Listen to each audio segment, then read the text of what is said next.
calle. Ya, socio, ya tú sabes, mira pues mi jean, esa niña no pronuncia tu nombre bien y te dice Josin. Tú eres Josin.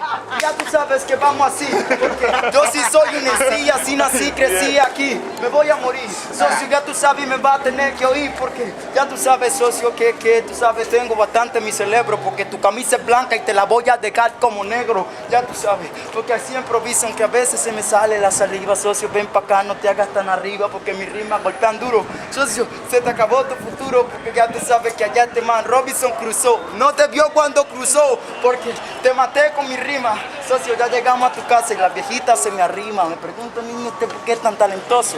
Yo les digo, no, solo eso no, también soy hermoso. Si usted me mira a los ojos, lo ve que los tengo azul. Y no me he visto cantar, que le pego re cool. Yeah, bueno, antes de entrar a mi casa le voy a enseñar a este pelado cómo es que se hace la melaza.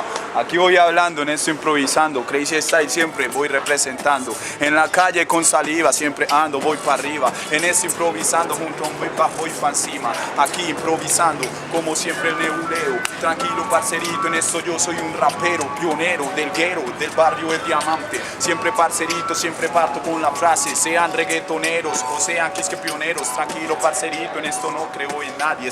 Dice 30-30, métele bien Crazy, Josie entrando junto al Crazy Style, Josie metiéndole su style. Aquí improvisando, la rima voy sacando, Josie improvisando, en esto sigue girando. La gente va pasando y yo sigo invirtiendo, la gente va mirando, analizando cómo yo estoy sacando rima. Creo que el aire ya se va pa' encima y sigue, va pa' la tarima. Ahora improvisando, vuelvo otra vez, la gente mirando a este negro como es.